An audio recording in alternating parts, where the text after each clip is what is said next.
Over a decade later, when discussing Polish developer Techland's open-world zombie game, Dead Island, it's still difficult to do so without mentioning its acclaimed and iconic announcement trailer.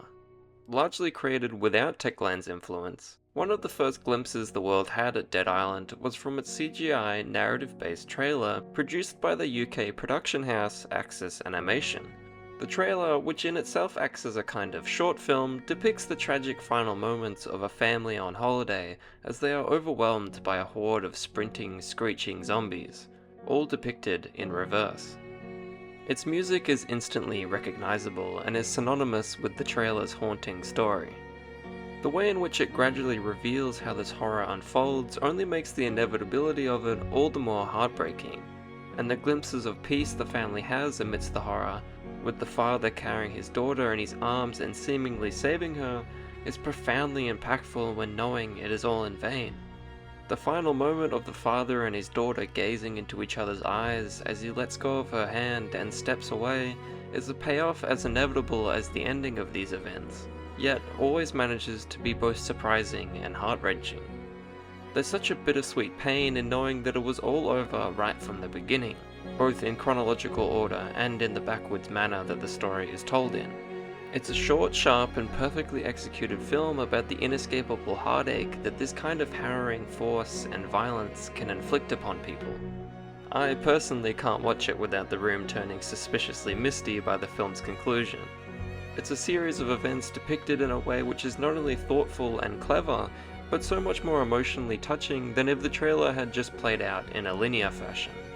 Its impact and resonance is universal and immediate, and it has more than earned the title as one of, if not the best video game trailer ever produced. It's almost a shame to merely call it a trailer and not the profound work of art that it is, especially given that the game that it was intended to market is incredibly different, and from a lasting popular culture standpoint, will likely always live in the shadow of this trailer that inspires far more emotional weight in its 3 minutes than the game does across its 20 to 25 hour playtime. This isn't to say, however, that the game does not have its merit and is not worth discussion and analysis. And yes, even Dead Island's narrative, whether it unintentional or not, has something to say. So let's take a deep dive into the strengths, weaknesses, and meaning of Dead Island.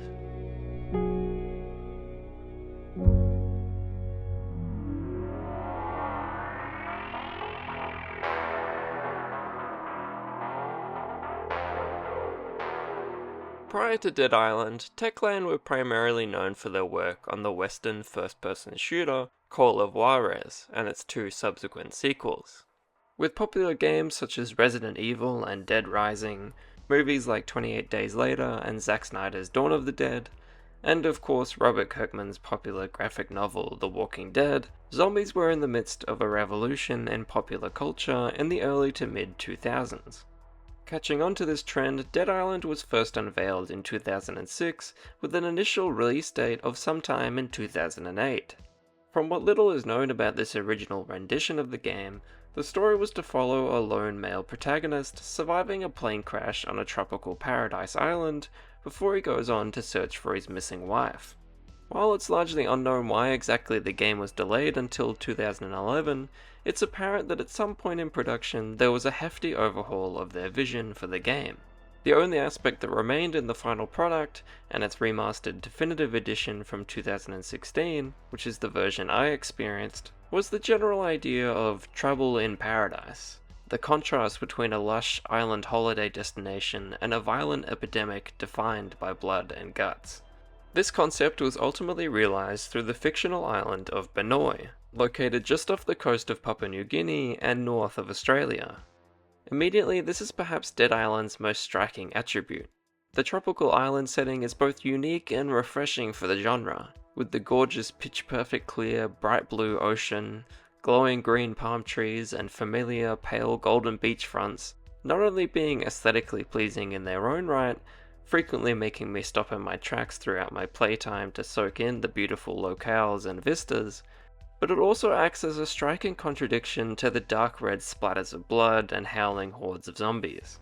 It creates a rather exciting and distinct feeling of both safety and danger, relaxation and tension, fun and horror.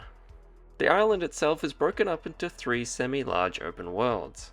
Firstly, there is the resort, easily the most memorable and visually impressive of the selection, harboring the most strength behind the game's blend of tones. It's also the most diverse of the maps, giving players access to beaches, forested areas, pools, bars, water bungalows, and of course the hotel itself. Secondly, there is the city of Moresby. After the bright and sunny atmosphere of the resort, Moresby is refreshingly drab and moody in comparison. With its dark clouds and constant gusts of wind, there's an ever-present sense that a storm is just about to break. The zombie threat is also its most prominent here, with the undead layering every corner and side street, making it a constant battle to make your way through the ravaged city. Beneath the city is also an additional smaller map, the sewers, which is just as plagued by endlessly respawning zombies, yet the linearity of this underground map makes it the most tedious in the game. Especially when the quests frequently require you to travel through them, the endless back and forth through the same dirty, drab tunnels becomes so tiring that by the end of the game, I simply found myself sprinting through them so I didn't have to stay there any longer than I had to. Thirdly, there is the jungle, the deep, dark heart of Banoi. Bar the final map, this is likely the map players will spend the least time in on the island. It's another appreciated change in scenery and offers a necessary environment to the island, with its tall, complex and ancient system of trees being a highlight, as well as the lagoon-esque huts and an ancient tomb, but by its nature, a jungle simply isn't as memorable or diverse of a map when compared to the first two. Finally, on a small island off the coast of Banoi is the Banoi Maximum Security Prison, which is the final destination of the game. The entirety of the fourth and final act takes place in this prison, and with the ending of the game in sight, there's naturally little incentive to truly get acquainted with the setting as you push through the final missions to reach its conclusion. That said, it is just a prison, and while it is a finely constructed one, there's nothing particularly special about its visuals or locales when compared to the glowing and eye-catching resort map. Scattered throughout the island are also a series of collectibles known as Banoi Herald excerpts, which each contain true little fun facts about Papua New Guinea, which add a sense of tangibility to the fictional setting's own recreations of such things. However, despite the admittedly strong visuals behind the environments, the characters are a tad more rough around the edges. While the character models themselves are largely decent, the lip syncing is often out of time, and the physical and emotive animations in the game's limited cutscenes are rocky to say the least. She's not just a hotel desk clerk, right? There's also weird cases, such as when the minor side character of Joseph is clearly black-skinned in his first scene, but the next time you see him, when he's dying, he's suddenly white? These aren't really things most players won't be able to look past, but it is evident that the game isn't working with a true AAA budget.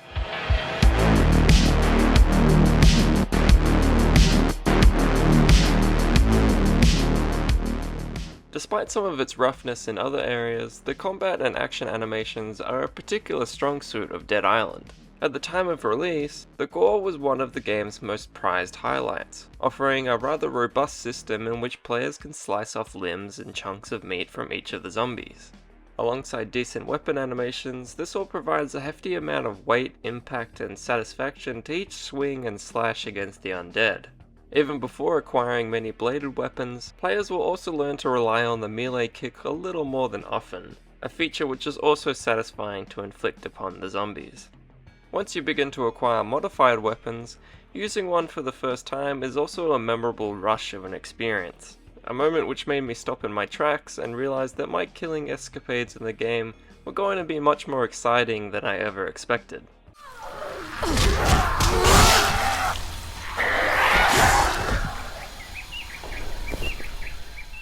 It was pretty damn cool.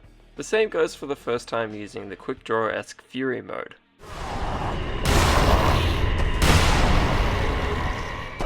All of this, of course, is acquired through a standard skill tree and weapon modification system, which, while not unique, serves its function well. The gunplay isn't particularly smooth or fancy either, but it does its job with decent sound design and enough impact behind the rounds to provide satisfaction when successfully popping a headshot. Exterminate them!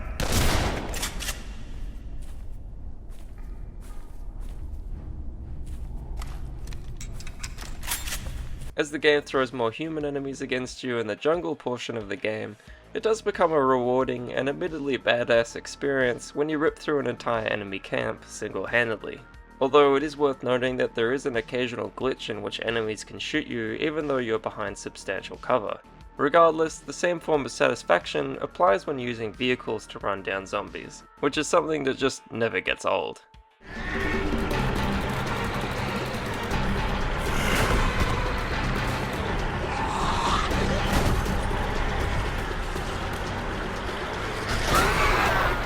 Both of these additions deliver an appreciated diversity to the action which is otherwise melee focused, allowing the action to remain enjoyable throughout the entirety of the playtime. Some of, if not the best missions in the game, in fact, involve all of these aspects running simultaneously, especially when you are forced into combat scenarios against both undead and human enemies, playing them against each other and using their distractions as an advantage. It's a chaotic, exciting experience. On the other hand, the worst missions in the game are its final ones. While the fourth act overall has an appreciated brisk pace as the story comes to a close, the penultimate mission throws you into a litany of linear prison corridors and unleashes an absurd amount of undead against you in a cheap attempt to tank your health and resources at the last minute. Much like the sewers, I quite literally just ended up sprinting to the finish line and dodging most of the zombies in a rather comical fashion. Must go faster. Then, the final mission is even worse. While there's a decent firefight against human enemies atop the prison, it is followed by a boss fight in which the boss is insanely fast and strong, leaving you very little option to escape his attacks and making it incredibly easy to die. And die I certainly did. Yet the thing about this fight though, is that it was built with the online cooperative feature of the game in mind. So when you die, it doesn't restart the fight, you simply respawn in a different room and continue the fight where you left off. So the battle just ends up being a shoot, die and repeat sequence of events that is not in any way satisfying and is simply a mess. It honestly makes it feel like its design was largely an afterthought and slapped on at the end of production without nearly as much time to polish it as opposed to the early game. As for the zombies themselves, their visual designs effectively take into account the setting, with a nice variation of holiday goers, lifeguards, undead soldiers, and more expected inhabitants of the island. Their sound design is particularly memorable and never fails to make my ears prick up when hearing one crying in the distance, knowing that any moment now one is going to come tearing out behind a corner or through some trees to get me.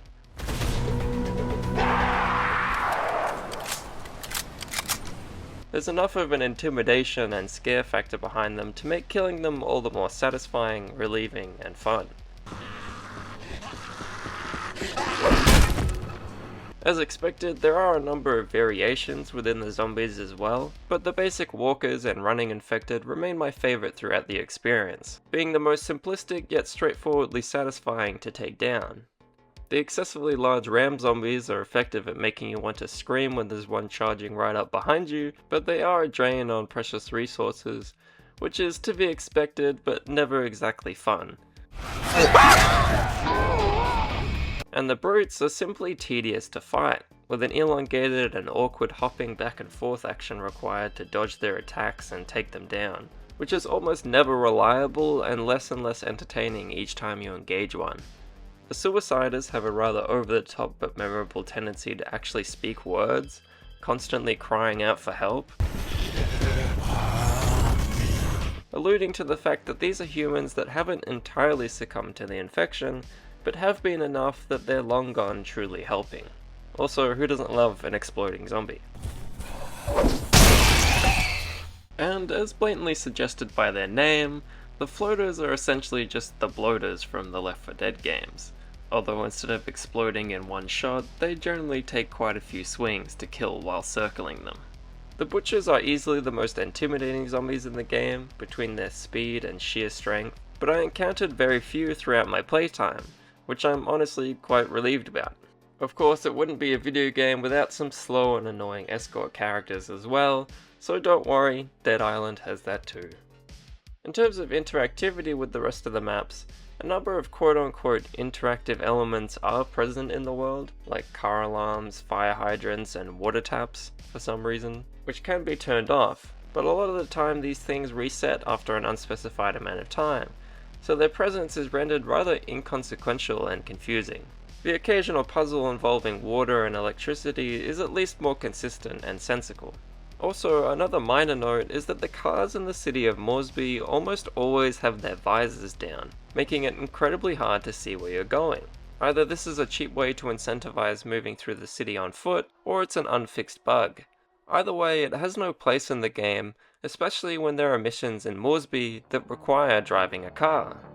But of course, what makes video games such a striking combination of art forms is atop of its visuals and gameplay, there is also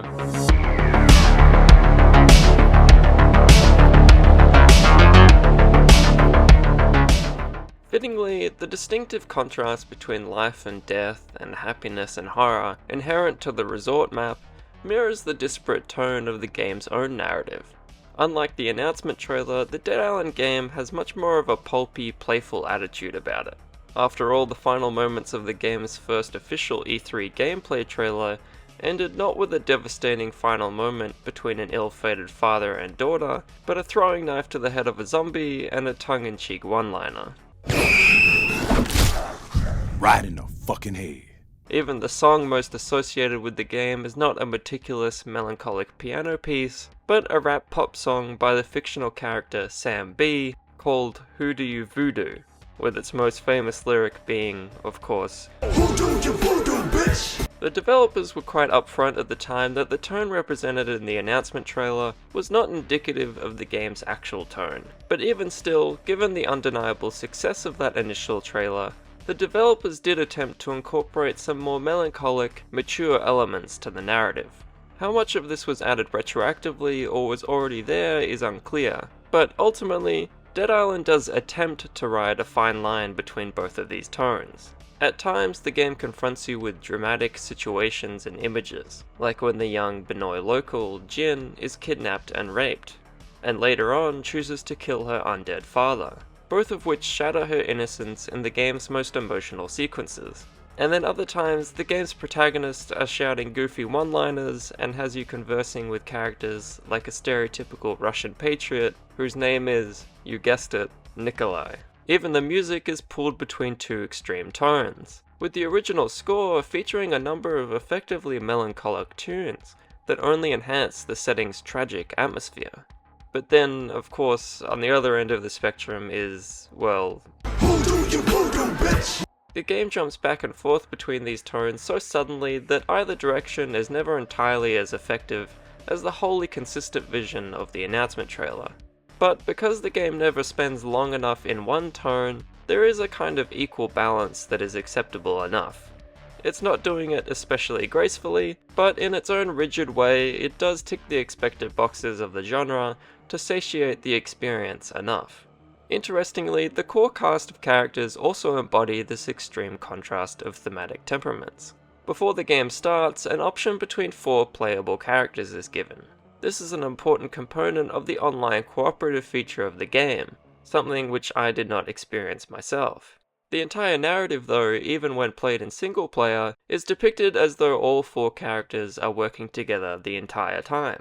The earliest cutscenes of the game failed to clarify this so much so that I wasn't even aware of the other characters' quote-unquote presence until a cutscene hours into the game.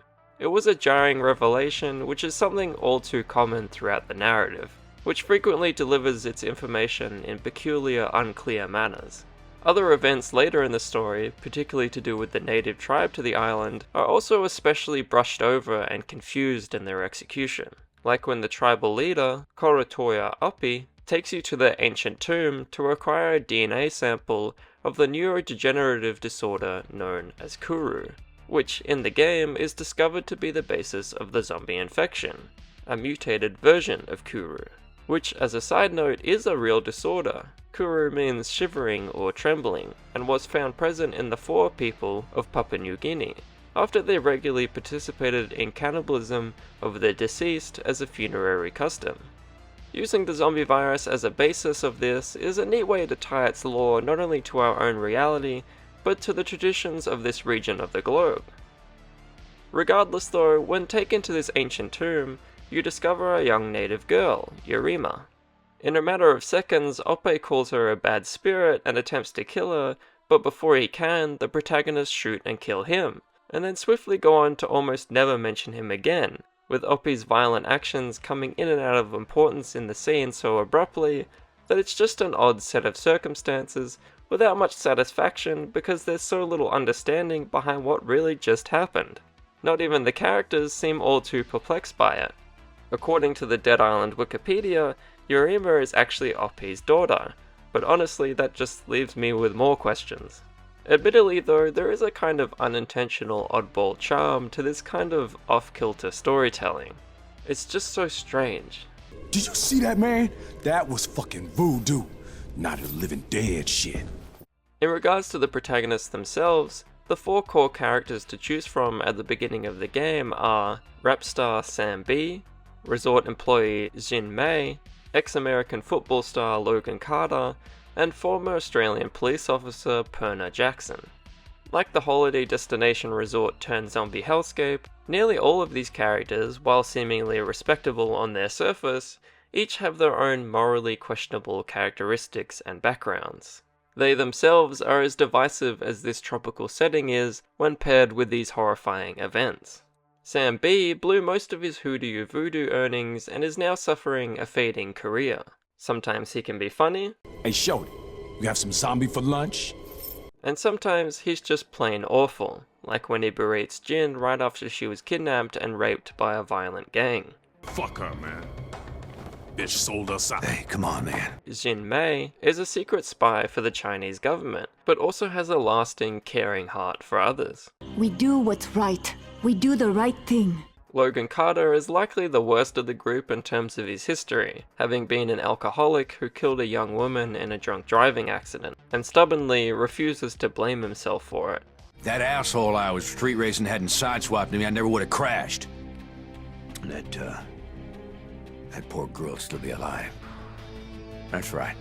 That's right, it's his goddamn fault I shattered my leg in 6 goddamn places. So I had a few drinks in me, so what the fuck? I drive drunk better than I do sober anyway. Perna Jackson, meanwhile, is likely the most morally defensible character of the core cast, having shot a corrupt politician after he threatened to kill her, and to me, from a creative standpoint, is also the most admirable addition to the cast given her half Aboriginal descent. I can't think of another video game as successful as this one that included a primary playable Aboriginal character, which made her the easy choice for me out of the 4. Also, hearing classic Australian lingo and Perna's dialogue is quite amusing. Bloody wanker! Either way though, in being thrust into this violent journey, these central characters are each forced onto a path to seemingly becoming better versions of themselves. Their histories and prior motives and mistakes don't matter when the usual foundations of society are torn away, and with a newfound purpose of survival, they of course have a chance to forge a new path. This is especially the case when, at the beginning of the game, and after awaking in the hotel after a night of partying, they are quickly bitten by a zombie and discover that, for some reason, they are impervious to the zombie virus. Naturally, this leads them to becoming the easy choice for other survivors on the island to plead for their help. They become the ones that this island looks up to and places their hope in. This commonality between the 4 characters does eventuate in a simplistic but nice little companionship, with them even getting a cute little "we're a team" speech where they all finally rally together in Act 3. Sam B? Yeah, I hear you. We a crew. We hang together, or we fuck. The addition of Jin and Yurima also have a hand in forming a nice little group by the end of the game. The kind of diverse group you would expect from most tales of zombie survival. It's fitting. Throughout their journey to help others, there are a decent amount of twists and turns that make it an enjoyable experience. A standout being when a handful of safe havens are overrun with zombies in your absence, forcing you to fight your way out of somewhere you once thought to be impenetrable. However, while the narrative contains a number of standard beats that imply that this group are not just becoming better people, but heroes to the island, that's surprisingly not the ultimate outcome of their story.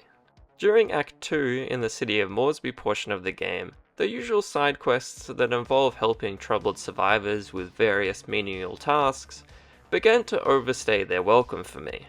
While the main quests largely revolve around you maintaining the survival of a larger group at the resort, actively moving their location and providing them with broader communication and food to facilitate your eventual escape, the smaller side quests have much less of a grander goal and effect on the world.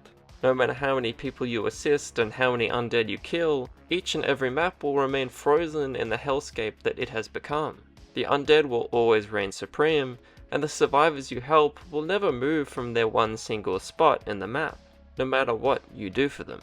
And without any dramatic impact on your character's relationships with these survivors either, especially when the four protagonists only speak the same repeated one-liners when not in cutscenes, the side quests are left feeling rather futile outside of the XP that it provides you. So without much narrative drive, it's simply a matter of personal threshold for when any individual player will tire of these quests. By this time, I personally was generally asking myself why helping these poor people was even necessary when clearly there's the much greater objective of helping a much larger group escape the island for good. From that point on, I decided to almost exclusively stick to the main quests, feeling I had not only experienced enough of what the side quests had to offer, but also that I hadn't the sufficient motivation for me to go through all of them. The funny thing is though, barely a few missions later, the core cast come across their fourth major group of people in need, leading them to actively debate about whether they should help them as well, about how this endless string of helping different people is changing nothing and only interfering with their immediate goal of escape. And while the characters are much more selfish about this than I was, with them wanting to basically drop everybody and just save themselves, there was an intriguing synchronicity between how I was feeling and how the characters were feeling. They were just as tired as I was. They were just as in need of some sort of action that resulted in a real, tangible change to their situation. Now, it's obviously quite likely this wasn't intentional on the developer's part, given that the game should be wanting me to enjoy and participate in as much of its content as possible. But it did create quite an interesting experience of what it would be like to be in the shoes of these characters, in having the ultimate power to help everyone, but feeling the continual desire to place the needs of the many against the needs of the few, and essentially wanting to prioritize what I want to do over what everyone else is asking me to do. This then sets in motion a central theme at the heart of Dead Island. And yes, believe it or not, I am arguing that there is one. I am a firm believer that every story harbors meaning, even if it unintentional. So why not enjoy ourselves and analyze these potential meanings? At least ones that are substantiated well enough. And for Dead Island, that core meaning is the indifference of power. Often is the case that when attaining greater and greater power, it's natural for one to become more and more independent. They need others less and less until that power becomes so great that the only reason they would keep others around is either for their own personal gratification or machinations, or because they have held onto their empathy and compassion. They recognize that human relationships are crucial to a satisfying existence. But often that humane understanding of relationships and empathy can become lost on this path of expanding power, as it becomes easier for one to prioritize oneself over those who do not hold that power. It becomes easier to buy into the idea that they are in this position because they are better, and thus they are more worthy of survival and the benefits of life than anyone else. And through that, this power is ultimately producing an indifference not towards oneself, but towards everyone else. Of course, this kind of line of thinking is often a given in video games due to their power fantasy nature. But even narratively, this kind of abuse of power is present throughout the entirety of Dead Island. In the rich district of Moresby, the most prominent policeman you talk to, in charge of protecting a segment of their safe haven, uses his power ultimately not to protect everyone, but to serve himself, requesting you bring alcohol for him so he can bend the rules for you. He's using his power to benefit himself and remaining indifferent to everyone else that he is supposed to be protecting. Meanwhile, a violent gang that overtakes the Moresby police station, plastering their "all cops are bastards" messages across the walls, ends up becoming just as violent and monstrous as they claimed the law enforcement to be, terrorizing, assaulting, and murdering any helpless survivor that isn't them. Yet another abuse of power and indifference towards those that they could help, The central antagonist of the game is a mysterious voice the characters listen to over a radio, a voice which guides them through their objectives, seemingly wanting them to acquire a cure and ultimately find him and escape with him at the Benoi prison. The voice claims to be Benoi Island Defense Force soldier Ryder White, and that the cure is for his dying infected wife. Upon reaching Ryder in the game's closing mission though, he steals the supposed cure from you and attempts to call in an airstrike onto the island to kill everyone once he's escaped with his own life. He cares about the rules of containing the infection only until it concerns him and his own personal matters. Then of course he's willing to bend the rules. But for everyone else? Every other helpless survivor? Total indifference. Just like the police, just like the gangs, and of course just like the central characters themselves, who by the conclusion of the game, fly away from the island without having saved all of the people they spent the majority of the game helping. While Jin convinced them to continue helping people when they debated about what to do in Moresby, Jin's failed attempts to help those at the police station afterwards, leading to her capture and sexual assault, destroys her optimistic faith. This is something the character Mother Helen makes reference to earlier in the game. Jin carries the fire of faith, and that you must protect her. And while the group do kill her kidnappers and save Jin's life, she's never the same again, becoming cold and detached from her efforts to help others. And thus that fire of faith is gone, and she ultimately dies with it. And of course then, the core cast fail to help those that had faith in them. Jin is no longer there to act as a moral center for the group, no longer acting as a bridge between the few lucky immune fighters and the helpless victims on the island. The connection to those in need is severed.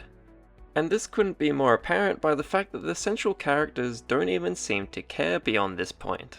When flying away in a helicopter, Logan makes reference to how glad he is that they escaped, with not a single acknowledgement of all of the people they just left behind. Oh shit, man, I can't believe we made it.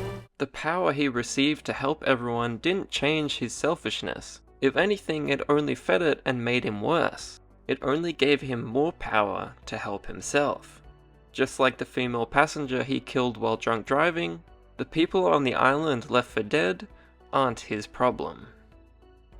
On top of all of this, it is ultimately revealed in the Ryder White-centered DLC expansion that White wasn't even the voice on the radio the characters followed for the majority of the game. It was a cyber-terrorist known as Charon, who was manipulating the group into acquiring not a cure, but some form of the infection so that he could spread it across the globe. And while White ends up using this on himself, turning him into a lame boss fight villain, Charon succeeds through the attainment of Eurima, who has strains of the infection within her DNA. The name Charon, of course, is a reference to the ferryman of Hades in Greek mythology, the one who transported the souls of the living to the afterlife. And that's exactly what the ending implies, with Charon, in a manner of speaking, ultimately having the power to send all of humanity to the afterlife. And much like crossing the river of Styx to enter the afterlife, the game concludes with Charon also taking you across a body of water, facilitating that journey towards death. And while Charon is ultimately more of an example of pure evil in this case, someone who uses his power not indifferently, but to actively harm others, he succeeds in this goal through the assistance of characters that are indifferent to the events happening around them and merely want to save themselves. If they had only pushed harder in saving everyone and dug deeper for more answers and more solutions to do so, they themselves may have discovered what Charon was truly up to and put a stop to it. But they don't. They're not looking at the bigger picture, only themselves. And this selfishness only ends up endangering the entire world, and they're so short-sighted they don't even know it. Is this to say everyone with a power abuses it or has indifference towards others? Of course not. There are multiple characters in the story that have and use what power they have to help others, but indifference is merely one potential outcome of the acquisition of power. A symptom of the disconnect that power can plague people with. A good leader will ensure that they remain connected to those that they hold power over, but a bad one will let that disconnect fester and of course ultimately leave them feeling altogether separate from them, different, better. This leads into the dehumanization of those below them, which of course eventuates into indifference, and then manifests into these array of morally deplorable actions that so many characters in the game commit.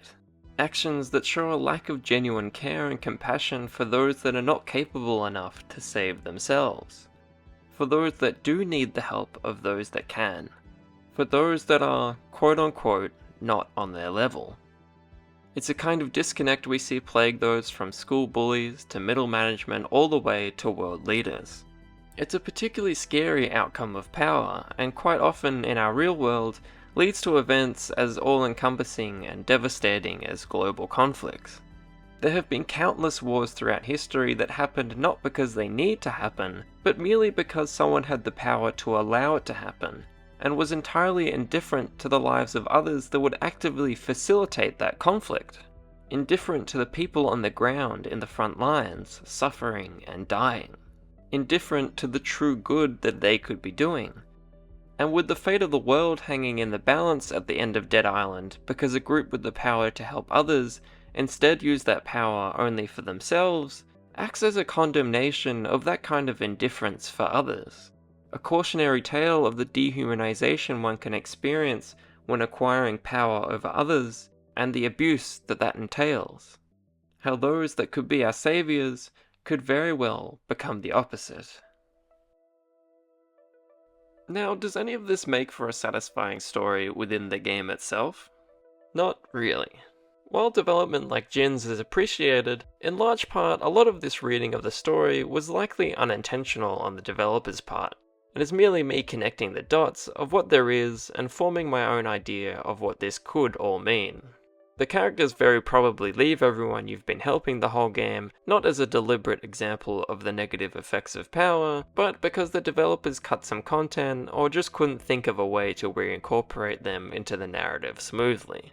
Even the prisoners you help for most of Act 4 all die off screen rather abruptly and unceremoniously, which may be another sign of a rather rushed production towards the end of the game, and the developers cutting corners so they could conclude the story quicker. Either way, it's rather disappointing and jarring that the game just seems to forget about those you spent helping the majority of the playtime. Ryder himself in the base game also just comes across as a lame stereotypical villain, shouting lame stereotypical villain lines. You think you can stop me? I was always one step ahead of you. You can't beat me!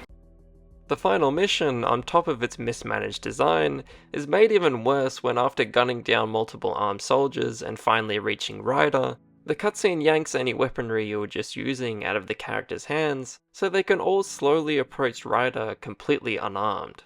And then of course, Jin, in seeing Ryder's hypocrisy and lack of strength with the power that he has, allows him to get bitten.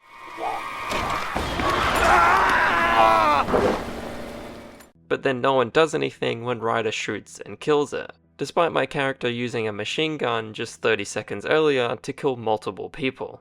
Instead, everyone just stands and watches. It's nonsensical and aggravating. Even Charon isn't revealed to be Charon until the DLC, which, while I'm familiar with the story, did not actually play. So in the base game, before players know anything about the DLC, for all they know, Ryder was the one you were talking to on the radio the entire time, and Charon goes by the name of Kevin, and is seemingly just a random prisoner who helps you fly away. And with Ryder having next to no screen time before his janky demise, it feels like a clumsy dud of an ending with very little satisfying payoff, leaving everything in a rather dubious, head-scratching place. The DLC surprisingly adds a fair amount of recontextualization to the story and fills in some of its holes, but it ultimately still concludes in the same unsatisfactory manner, merely incorporating a more sinister edge to the open ending. That said, the ending is only a small portion of the game, and while it does leave the experience on a sour note, I will remember most of my blood-soaked, heat-stroke time in Dead Island quite fondly. And even if it were unintentional, I still like to ponder another line that Mother Helen says to you. I don't know if you wish to save the world or bring it down, but until time ends, we can still save the innocent. The scary truth here being that sometimes there are those with the privilege enough to act and care not for the fate of the world or all of its inhabitants, but merely for themselves.